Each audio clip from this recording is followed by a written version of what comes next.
സ്വപ്ന ഭവനങ്ങൾ കുറഞ്ഞ ചിലവിൽ യാഥാർത്ഥ്യമാക്കാൻ വിവിധ ബ്രാൻഡഡ് ടൈലുകൾ ഹോൾസെയിൽ വിലയിൽ ബഡ്ജറ്റ് ടൈൽസിൽ നിന്നും സ്വന്തമാക്കാം. Budget tiles and sanitary, Manjeri road, Wandoor. രാവിലെ കണ്ട സ്വപ്നം ബലിക്കോ മുത്തശ്ശി? അതറിയില്ല, പക്ഷെ മോള് സ്വപ്നത്തിൽ കണ്ടത് മോളുടെ അരികിൽ തന്നെ ഉണ്ട്. അരികിലുണ്ട് നിങ്ങളുടെ മനസ്സറിയുന്ന ഹൃദയങ്ങൾ. Osmia golden diamonds, Pandikkad road, Manjeri. നിലമ്പൂരിൽ കാട്ടാന വ്യാപകമായി കൃഷി നശിപ്പിച്ചു. ചാലിയാർ പഞ്ചായത്തിലെ പൂളപ്പെട്ടി സ്വദേശിയും സംസ്ഥാന സർക്കാരിന്റെ മികച്ച പച്ചക്കറി കർഷകനുള്ള ഹരിതമിത്ര അവാർഡ് ജേതാവുമായ നാലകത്ത് സിദ്ദിഖിന്റെ നേന്ത്രവാഴത്തോട്ടവും കപ്പത്തോട്ടവുമാണ് ഇന്ന് പുലർച്ചെ 2 മണിയോടെ നശിപ്പിച്ചത്.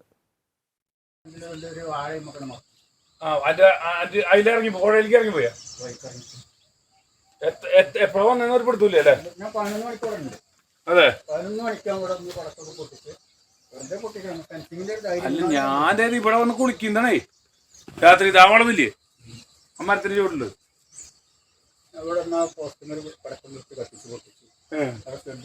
ഒരു മാസത്തിനുള്ളിൽ വിൽക്കാൻ കഴിയുന്ന 250ഓളം നേന്ത്രക്കുലകളാണ് നശിപ്പിച്ചത്. 300-ലേറെ കപ്പയും നശിപ്പിച്ചിട്ടുണ്ട്. 50-ലേറെ പൂവൻ ഇനത്തിൽപ്പെട്ട വാഴകളും നശിപ്പിച്ചിട്ടുണ്ട്. നനച്ചു വളർത്തിയ കൃഷിയാണ് നശിപ്പിച്ചത്. 2 ലക്ഷം രൂപയുടെ നഷ്ടം കണക്കാക്കുന്നു. ഇപ്പോൾ ഇന്നലെ രാത്രി 11 മണിക്കാണ് ഞാൻ വാഴത്തോട്ടത്തിൽ നിന്ന് പോകുന്നത്. ഞാൻ 11 മണിക്കൂടേക്ക് വന്നൊക്കെ നോക്കി, ഫെൻസിങ്ങൊക്കെ ടെസ്റ്റ് ചെയ്ത് നോക്കി. പക്ഷെ ഞാൻ രാവിലെ നേരത്തെ വന്ന് അവിടെ കുറച്ച് നെല്ലുണ്ട്, അവിടെയൊക്കെ നോക്കി. രണ്ടാമത് ഇവിടെ വന്നപ്പം കപ്പ ഒന്നായിട്ട് ഒരു 10-200 മരട് കപ്പ കുറച്ചിട്ടുണ്ട്. അത് കഴിഞ്ഞ് വാഴത്തോട്ടത്തിൽ വന്നപ്പോൾ ഒരു മാസത്തിൻ്റെ ഉള്ളിൽ വെട്ടാവുന്ന കൊലച്ച വാഴകളാണ് നശിപ്പിച്ചത്. ഇതെന്താ ഇപ്പം ഇനി ചെയ്യുക? നമുക്ക് നേരം പുലരുന്ന തന്നെ ഒരു പേടി സ്വപ്നമായി പോയി. എന്ന് രാവിലെ വരെ നമ്മൾ കഷ്ടപ്പെട്ട് അധ്വാനിക്കുക, ഇതാന ഒന്ന് നശിപ്പിക്കുക. ഇതിനൊരു പരിഹാരം എവിടുന്ന് കിട്ടുന്നില്ലല്ലോ. ഞങ്ങൾ വർഷങ്ങളായി ഇത് പറയണേ. നന്നായിട്ട് ഫെൻസിങ് ചെയ്തു നോക്കി കാണാം. ഫെൻസിങ് ചെയ്തതാണിത്. പക്ഷേ ഫെൻസിങ് ഒരു ഭാഗം തകർത്ത് മറ്റൊരു ഭാഗത്ത് കൂടെ ആന വാഴ ഫെൻസിങ് തള്ളിയിട്ടിട്ടാണ്. പുറത്തുനിന്ന് മരങ്ങളില്ലാതെ എങ്ങനെയോ വന്ന് കയറി വാഴ തള്ളിയിട്ടുങ്ങാണ്ട് പുറത്തു പോവുകയും ചെയ്തു. 10-200 വാഴയും 10-250 കപ്പയൊക്കെ നശിപ്പിച്ചു. ഇതൊക്കെ ഇനി എന്താ ചെയ്യുക? ഇവിടുന്ന് ഇതിനൊക്കെ നഷ്ടം നികത്താൻ കഴിയും. ഇപ്പാണെങ്കിൽ ഞങ്ങൾക്ക് ആകെ എല്ലാ കാലങ്ങളായിട്ട് വില കിട്ടാതിരുന്ന് ഇപ്പം ചെറിയൊരു വില കൂടുതലുള്ള സമയത്താണ് ഇത്രയും വാഴ പോയത്. ഇതിന് ഇൻഷുറൻസ് കിട്ടിയിട്ട് ഇത് പരിഹാരമാകുമെന്ന് എനിക്ക് തോന്നുന്നില്ല. ഇതിന് എനിക്ക് അറിയില്ല ഇതെന്താ ചെയ്യേണ്ടത്. നിർത്തണമെന്നുള്ളതാണ്. ഇപ്പം ഞാൻ രണ്ടാമത് പ്ലാന്റ് ചെയ്ത ഒരു ഭാഗം കടം വാങ്ങിയിട്ടാണ്, ബാങ്കിൽ നിന്ന് ലോൺ എടുത്തിട്ടാണ് നമ്മൾ ചെയ്യുന്നത്. ഇപ്പോൾ ഈ കഴിഞ്ഞ മാസം ഞാൻ ലോണൊക്കെ ഒന്ന് പുതുക്കിയോ വാങ്ങി.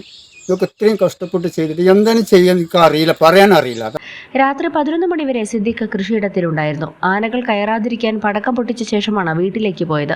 പുലർച്ചെ 5 മണിയോടെ തോട്ടത്തിലെത്തിയപ്പോഴാണ് കൃഷി നശിപ്പിച്ചതായി കണ്ടത്. 7.5 ഏക്കർ സ്ഥലം പാട്ടത്തിനെടുത്ത് കൃഷി ചെയ്ത സ്ഥലത്താണ് കാട്ടാനകളുടെ വിളയാട്ടം. കൃഷിയിടത്തിന് ചുറ്റുമുള്ള വൈദ്യുത വേലിയും തകർത്തിട്ടുണ്ട്. ചുങ്കത്തറ മുട്ടിക്കടവിൽ കൃഷിമന്ത്രി പ്രസാദ് ആദരിക്കുന്ന കർഷകരിൽ ഒരാളാണ് സിദ്ദിഖ്. News bureau, Nilambur. സ്വപ്നങ്ങൾ സാക്ഷാത്കാരമാകുമ്പോൾ സന്തോഷങ്ങൾക്ക് അതിരുകളില്ലാത്ത ആനന്ദം. Mayuri golden diamonds, Kalikavu road, opposite town square, Wandoor. ചെറിയ വിലയിൽ ഇനി വലിയ സ്വപ്നങ്ങൾ കാണാം. Laiba wedding centre, wedding and designing studio, Pookottam പാടം, വണ്ടൂർ.